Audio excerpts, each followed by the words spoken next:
உங்கள் ஜாய் டிவியில் திங்கள் முதல் சனி வரை இரவு 10 மணி முதல் 10:30 மணி வரையும் மற்றும் ஒவ்வொரு வெள்ளியும் மாலை 8:30 மணி முதல் 9:30 மணி வரை.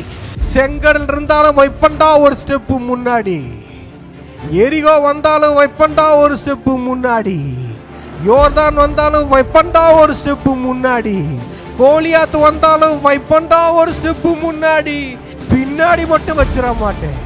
ரிவைவல் நைட் என்ற நிகழ்ச்சியின் மூலமாக தீர்க்க தரிசன செய்திகளை சகோதரர் பீட்டர் எல்விஸ் பிரசங்கிப்பார் மற்றும் சகோதரி அனிதா பீட்டர் அவர்கள் துதி ஆராதனை ஏறெடுப்பார்கள்.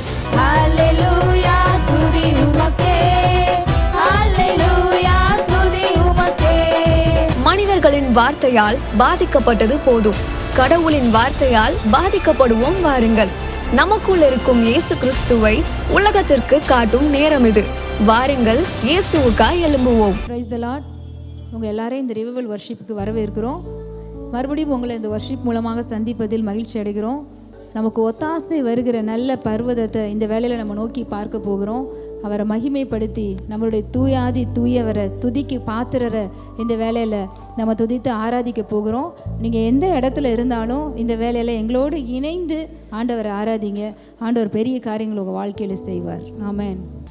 தலை சாய்க்கும் கல் நீரையா, மூளை கல் நீரையா, தலை சாய்க்கும் கல் நீரையா, மூளை கல் நீரையா, ஏன்பதே இது வானத்தின் வாசல், ஏசையா ஆசீர்வாதத்தின் வாசல்,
என்னை கைவிடவே மாட்டீர்.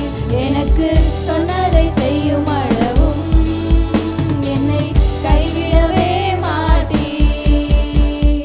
ஏல் பெத்தேல், இது வானத்தின் வாசல். ஏசையா, ஆசீர்வாதத்தின் வாசல். ஏல் பெத்தேல், இது வானத்தின் வாசல். ஏசையா, ஆசீர்வாதத்தின் வாசல். கிழக்கு மேற்கு கிழக்கு வடக்கு தெற்கு பரம்புவாய் என்றீரே.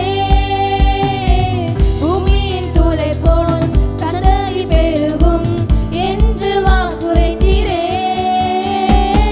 மேற்கு கிழக்கு வடக்கு தெற்கு பரம்புவாய் என்றீரே. பூமியின் தூளை போல் சந்ததி பெருகும் என்று வாக்குரைத்தீரே. சொன்னதை செய்யும் அளவும் என்னை கைவிடவே மாட்டீர். எனக்கு சொன்னதை செய்யும் அளவும் என்னை கைவிடவே மாட்டீர்.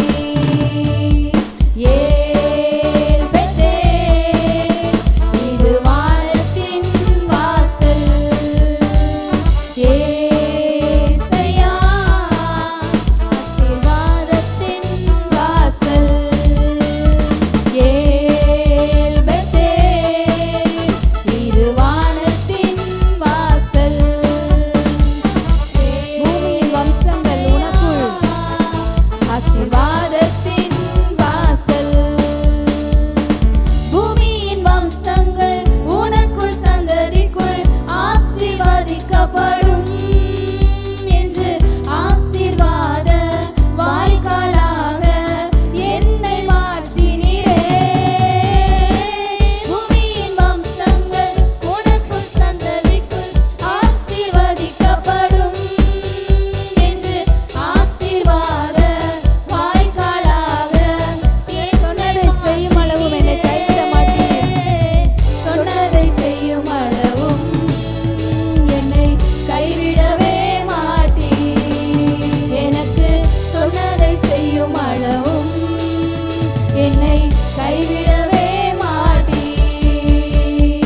ஏல் பெத்தேல், இது வானத்தின் வாசல். ஏசையா, ஆசீர்வாதத்தின் வாசல்.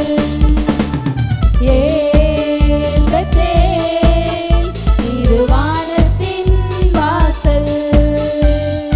ஏசையா, ஆசீர்வாதத்தின் வாசல். தலை சாய்க்கும் கல் நீரையா, மூளைகள் நீரையா, நான் நம்பி தலை சாய்க்கும் கல் நீரையா, மூளைகள் நீரையா. ஏல் பெத்தேல், இது வானத்தின் வாசல்.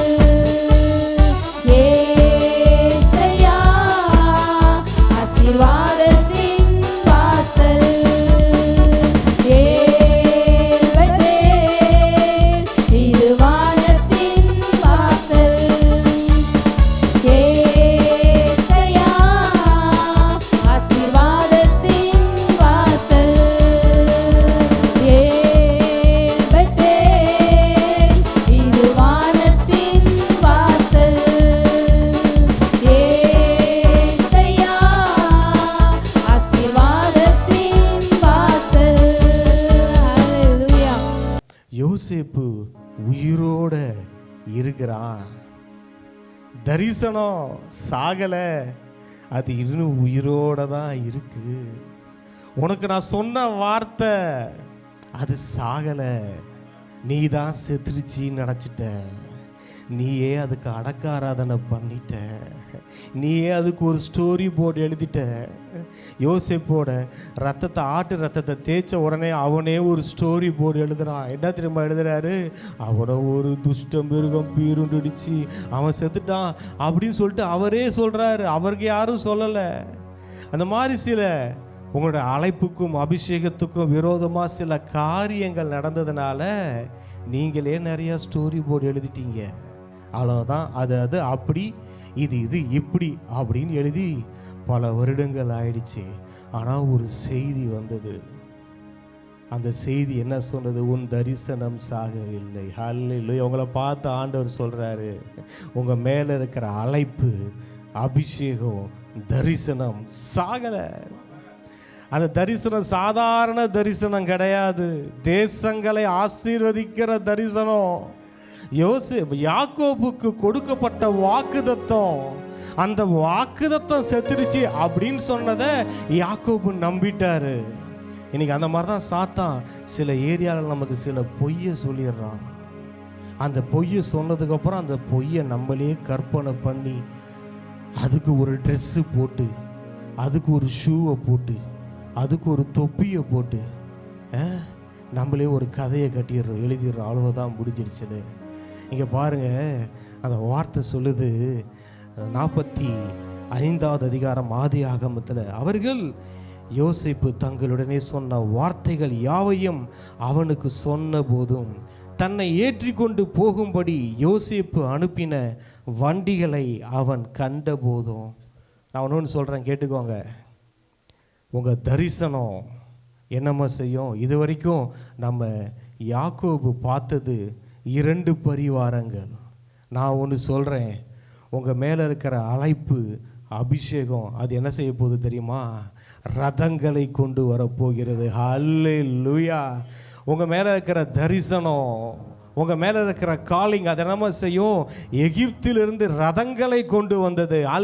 அவன் பார்க்காததை பார்த்தா. என்னைக்கு என் மேலே இருந்த அழைப்பு இன்னும் சாகலப்பா, தரிசனம் இன்னும் சாகலப்பா, அப்படியே தான் இருக்குதுன்னு அவன் நம்புனானோ, அவன் வீட்டு வாசப்படியில் ரதங்கள் வந்து நின்னது. எப்போ? பஞ்ச காலத்தில் ரதங்கள் வந்து நிற்கிறது, பொக்கிஷங்கள் வந்து நிற்கிறது.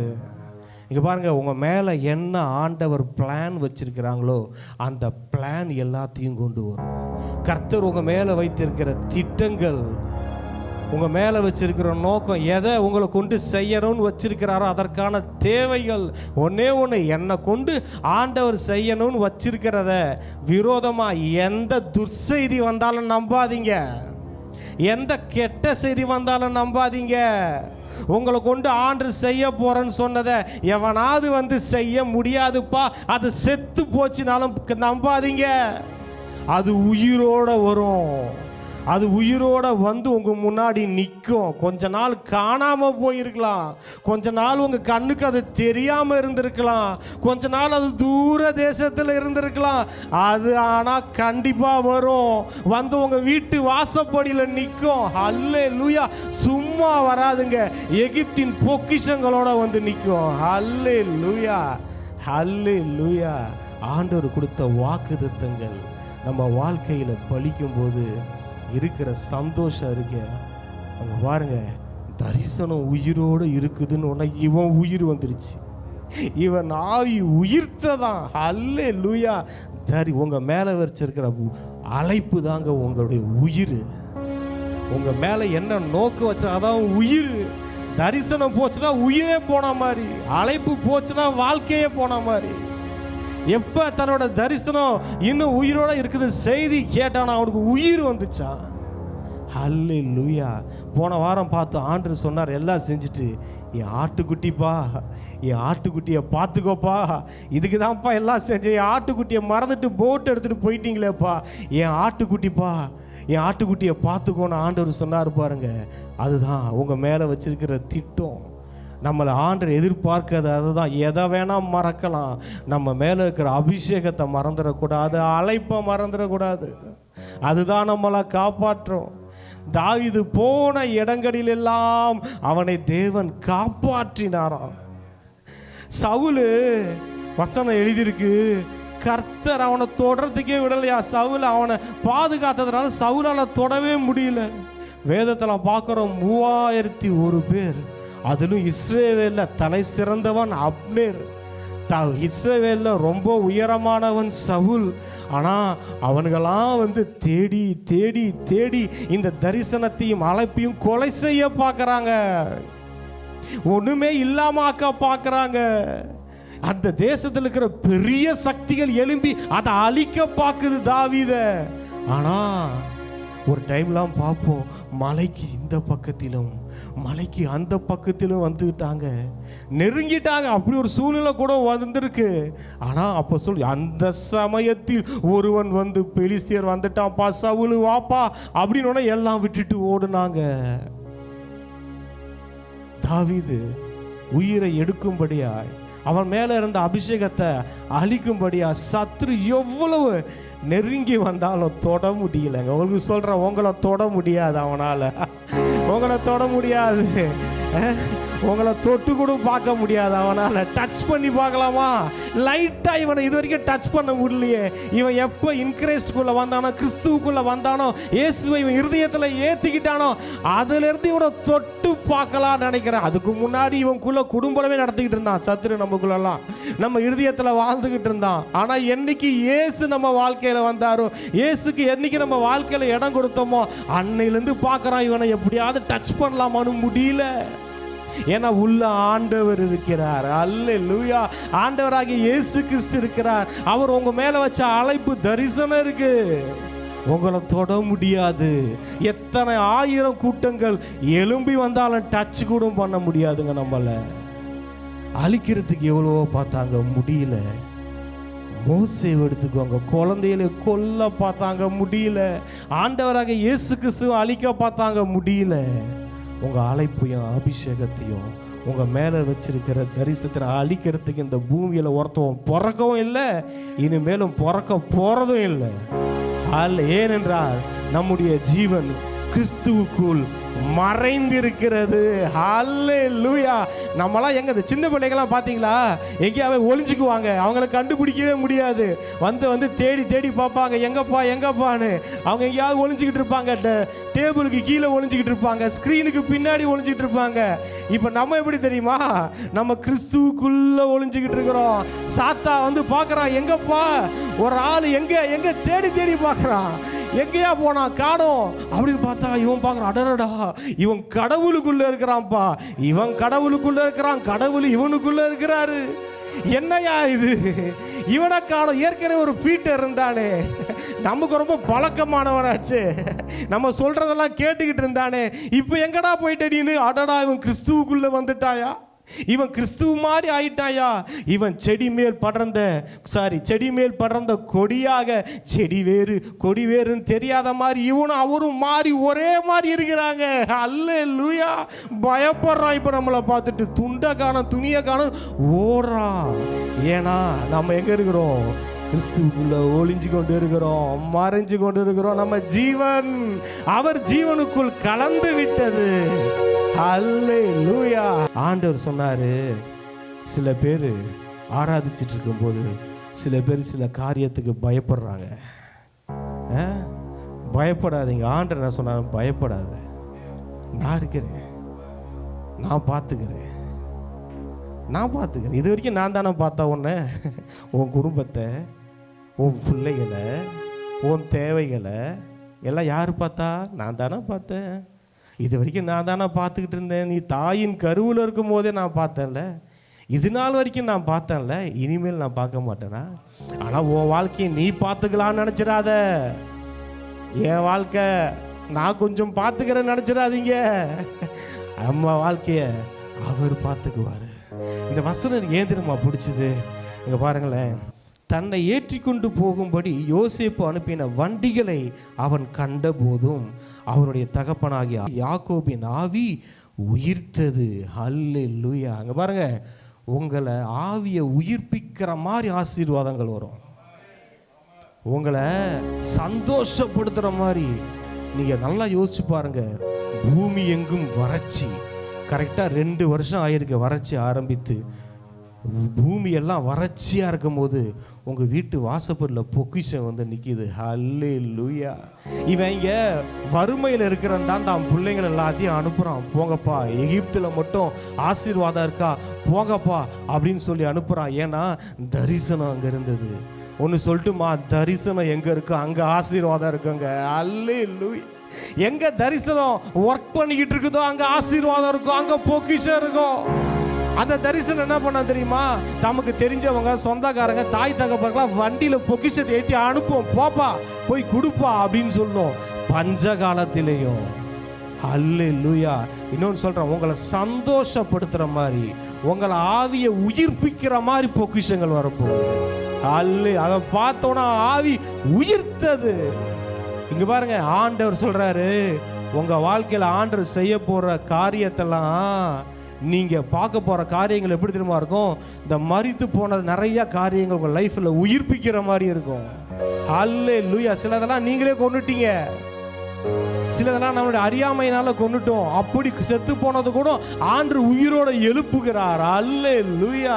இங்க பாருங்களேன், அடுத்த வசனம் பார்ப்போம். அதிகாரத்துல 46:1. அப்பொழுது அவர், நான் தேவன், நான் உன் தகப்பனுடைய தேவன், நீ எகிப்து தேசத்துக்கு போக பயப்பட வேண்டாம், அங்கே உன்னை போதும். இந்த யாக்கோப்புக்கு என்ன தெரியுமா ஆயிடுச்சு, ஏற்கனவே ஒரு புள்ளைய செத்துருச்சின்னு சொல்லிட்டாங்க. இப்போ இந்த புள்ள எல்லாத்தையும் டோட்டல் ஃபேமிலியை கூட்டிக்கிட்டு போகிறாரு. யாக்கோப்பு பயந்தான் இங்கே எழுதி இல்லை, ஆனால் ஆண்டவர் வந்து சொல்கிறாரு, யாக்கோப்பு நீ பயப்படாத, ஏன்னா பயந்துருக்கிறாரு. அல்லேலூயா. அவருக்குள்ள ஒரு ஃபியர் வந்திருக்கு. அதனால தான் சொல்கிறாரு, நீ பயப்படாத. இங்கே பாருங்களேன், அடுத்து படிங்களேன் அப்படியே.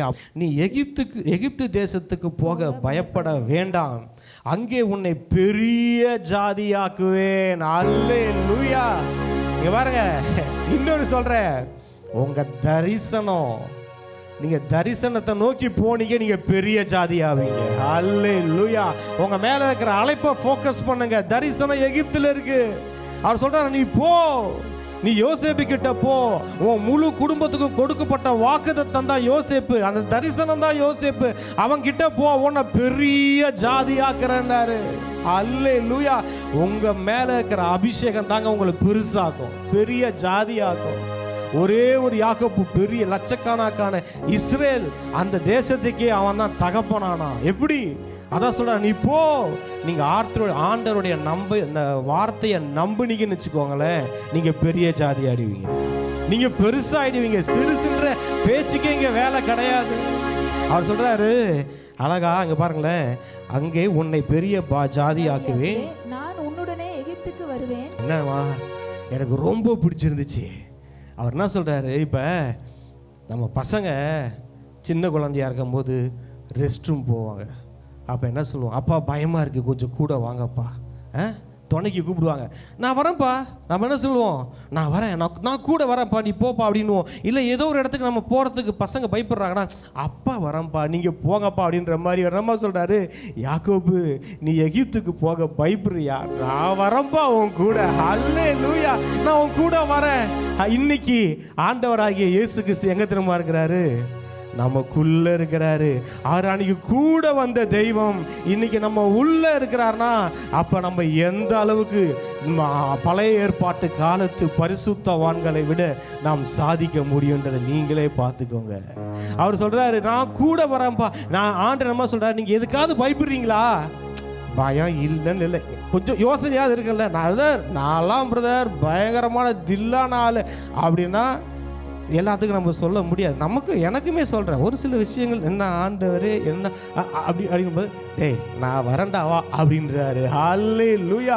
நான் உன்னை விட்டு விலகுவதும் இல்லை, உன்னை கைவிடுவதும் இல்லை, நான் உன் கூட வரேன்ப்பா, நடந்து வாப்பா. இவங்கெல்லாம் ரதத்தை எடுத்து போயிட்டு இருக்கிறாங்க, அவர் கூட வந்துக்கிட்டு இருக்காரு. அல்லேலூயா. இங்கே பாருங்க, உங்கள் தரிசனத்தை நீங்கள் ஃபோக்கஸ் பண்ணும்போது ஆண்டவர் உங்கள் வாழ்க்கையில் இறங்கி கிரியை செய்கிறதா பார்ப்பீங்க. தேவனுடைய சத்தத்தை கேட்பீங்க. அதுக்கு முன்னாடி எத்தனையோ வருடங்கள் தேவனுடைய சத்தத்தை கேட்காம இருந்தார் யாக்கோபு. திரும்ப எப்போ தரிசனம் உயிரோட இருக்குதுன்னு தெரிஞ்சுதோ, தரிசனத்தை நோக்கி என்னைக்கு அவர் ஸ்டெப் எடுத்து வைக்க ஆரம்பித்தாரோ, திரும்ப தேவனுடைய சத்தத்தை கேட்க ஆரம்பிச்சிட்டாரு. திரும்ப தேவனோட உறவு சரியாயிடுச்சு. ஹல்லேலூயா. இங்கே பாருங்க, தேவனோடு உள்ள உறவும் நமது தரிசனம் ரெண்டும் பிரிக்கவே முடியாது. நம்ம மேலே ஒரு பிளான் இருக்கு. ஜீசஸும் அவர் நைட்லாம் ப்ரேயர் பண்ணும்போது போய் ஃபாதர்கிட்ட உட்காந்துட்டு அவர் என்ன சொல்கிறாரோ, அவர் பிதா என்ன சொல்கிறாரோ அதை தான் நான் செய்கிறேன். நான் சுயமாக ஒன்றுமே பண்ணலப்பா. நான் அவ்வளோ பெரிய கடவுளை என்ன செய்கிறாரு, தேவகுமாரனே எனக்கு ஒன்று தெரியும் அப்படின்னு அவர் செய்யலை. அவர் போய் பிதா கிட்ட கேட்டு பிதா என்ன சொன்னாரோ அதை செய்தார். நம்ம லைஃப் என்ன தெரியுமா, வெரி சிம்பிள். கேட்டு கேட்டு செய்கிறது தான். ஹல்லேலூயா. அவர் என்ன சொல்கிறாரோ அதை கேட்டு அதன்படி வாழ்ந்தால் போதும். ஆமென். ஹல்லேலூயா. அதுக்கப்புறம் நம்ம பார்க்கலாம், அவங்க அங்கே போய் எவ்வளோ பெரிய ஜாதியானாங்க, நடந்த அற்புத அடையாளங்கள்லாம். ஆனால் என் மெசேஜ் இன்னைக்கு இது கிடையவே கிடையாது. ஆண்டவர் இங்கே வந்ததுக்கப்புறம் ஆராதனையில் எனக்கு இடைப்பட்ட வார்த்தைகளை நான் உங்களோடு பேசினேன். இப்போ தேவன் உங்களை பார்த்து ஒரு வார்த்தையை சொல்ல சொன்னார். அந்த வார்த்தையை தான் உங்களுக்கு நான் சொல்ல போகிறேன். அந்த வார்த்தை என்னன்னா, 2 சாமுவேல் 7:8. ஆண்டவர் ஒன்று சொன்னார். எனக்கு என்னம்மா செய்கிறாரு, உங்களை ஒரு இடத்துலேருந்து எடுக்க போகிறாரு. ஹல்லேலூயா. உங்களை ஒரு இடத்துலேருந்து எடுக்க போகிறாரு. அவர் என்ன சொல்ற, ஆட்டு மந்தைகளுக்கு பின்னாடி போன அவனை எடுத்து என்ன இஸ்ரேலுக்கு அதிபதியாய் வைத்தார். நான் சொல்றேன், நீங்கள் ராஜாவாகும் காலம் வந்துவிட்டது. ஹல்லேலூயா. நீங்க ராஜாவாகும் காலம் வந்துவிட்டது, ராணியாகும் காலம் வந்துவிட்டது. நீங்கள் ஆளுகை செய்கின்ற அந்த காலத்துக்குள் பிரவேசித்து கொண்டிருந்தீர்கள். கொஞ்ச காலம் ஆடுகளுக்கு பின்னாடி போட மாதிரி இருந்துச்சு. ஆண்டவர் தெளிவா சொன்னாரு, நிறைய பேர் அவங்க ஸ்தானத்துல ராஜாவாக போறாங்க. நான் அவங்கள அபிஷேகம் பண்ண போறேன். என்னுடைய ராஜ்யத்துக்காக அவங்கள அபிஷேகம் பண்ண போறேன். அவங்க ஸ்தானத்துல அவங்களை கிங் ஆக்க போறேன், அவங்க குயின் ஆக்க போறேன், அவங்க ராஜாத்தியா ராஜகுமாரனாக போறாங்க. அல்லேலூயா. சில காலம் ஆடுகளுக்கு பின்னாடி இருந்தீங்க, இன்னைக்கு போர் சேவகர்கள் உங்க முன்னாடி ஓட போறாங்க. ஒரு பெரும் சேனை எழும்ப போகிறது. அல்லேலூயா. உங்க ஸ்தானத்துல நீங்க வர போறீங்க. அல்லேலூயா. அல்லேலூயா. இங்க பாருங்களேன், அவர் என்ன சொல்றாருன்னா, சேனைகளின் கர்த்தர் சொல்லுகிறது என்னவென்றால், நான் சொல்றேன், சேனைகளின் கர்த்தர் உங்களுக்கு சொல்லுகிறது என்னவென்றால், இது வரைக்கும் ஒன்று ஓடிக்கிட்டு இருந்தீங்களே, இது வரைக்கும் இப்போ ஒன்று நடந்துகிட்டு இருந்துச்சுல, இது இனிமேல் கண்டினியூ ஆக போறது இல்ல, இது மாறுது. ஹல்லேலூயா. எல்லாம் தலைகீழாக மாறுகிறது. காரியம் மாறுதலாய் முடிந்தது என்பது போல எல்லாமே மாறுதுங்க. உங்க சூழ்நிலை மாறுகிறது, உங்களுடைய ஆசீர்வாதங்கள் மாறுகிறது, உங்க உயர்வுல ஒரு முன்னேற்றம் வருகிறது. இதுவரைக்கும் ஏதோ வனாந்தரத்தில் ஆடு மேய்ச்சிக்கிட்டு இருந்தவன் இன்னைக்கு அரண்மனையில் ராஜாவாய் உட்கார்ந்து கொண்டிருக்கிறான். அல்லேலூயா. அப்படி ஒரு எக்ஸ்ட்ராடினரி உயர்வுக்குள்ள ஆண்டவர் உங்களை கொண்டு வர போறேன்னு சொன்னாரு. இங்க பாருங்க, நல்லா தெரிஞ்சுக்கோங்க. உங்களுக்கு திரும்ப திரும்ப சொல்றேன், நீங்க ஆடு மேய்ச்ச காலம் முடிஞ்சிருச்சு. மனுஷனை மேய்க்க போறீங்க. மீன் பிடித்த காலம் முடிந்தது, மனுஷரை பிடிக்க போறோம். அல்லேலூயா. இங்க பாருங்க, கிங்கா உங்களை ஆண்டவர் அபிஷேகம் பண்றாங்க. உங்க ஸ்தானம், உங்க மேல எந்த அழைப்பு இருக்கோ அந்த அழைப்புல உங்களை கடப்பாறைய கடாவுற மாதிரி கடாவை நிப்பாட்ட வைக்க போறாரு. அந்த ஸ்தானத்துல நிப்பீங்க. அந்த ஸ்தானத்துல நீங்க நிற்கும் போது எந்த பெருமலை வந்தாலும் ஒன்றும் பண்ண முடியாது. எந்த புயல் வந்தாலும் சான்ஸே இல்லை. அல்லேலூயா. ஏன்னா கடவுளது யாருன்னா கர்த்தராகிய ஆண்டவராகிய இயேசு கிறிஸ்து. அல்லேலூயா. உங்கள் ஜாய் டிவியில் திங்கள் முதல் சனி வரை இரவு 10 மணி முதல் 10:30 மணி வரையும் மற்றும் ஒவ்வொரு வெள்ளியும் மாலை 8:30 மணி முதல் 9:30 மணி வரை. செங்கடல் இருந்தாலும் வைப்பண்டா ஒரு ஸ்டெப் முன்னாடி, எரிகோ வந்தாலும் வைப்பண்டா ஒரு ஸ்டெப்பு முன்னாடி, யோர்தான் வந்தாலும் வைப்பண்டா ஒரு ஸ்டெப்பு முன்னாடி, கோலியாத் வந்தாலும் வைப்பண்டா ஒரு ஸ்டெப்பு முன்னாடி. பின்னாடி மட்டும் வச்சிட மாட்டேன். ரிவைவல் நைட் என்ற நிகழ்ச்சியின் மூலமாக தீர்க்கதரிசன செய்திகளை சகோதரர் பீட்டர் எல்விஸ் பிரசங்கிப்பார் மற்றும் சகோதரி அனிதா பீட்டர் அவர்கள் துதி ஆராதனை ஏறெடுப்பார்கள். ஹல்லேலூயா துதி உமக்கே, ஹல்லேலூயா துதி உமக்கே. மனிதர்களின் வார்த்தையால் பாதிக்கப்பட்டது போதும், கடவுளின் வார்த்தையால் பாதிக்கப்படுவோம் வாருங்கள். நமக்குள் இருக்கும் இயேசு கிறிஸ்துவை உலகத்திற்கு காட்டும் நேரம் இது. வாருங்கள், இயேசுவுக்காய் எழும்புவோம்.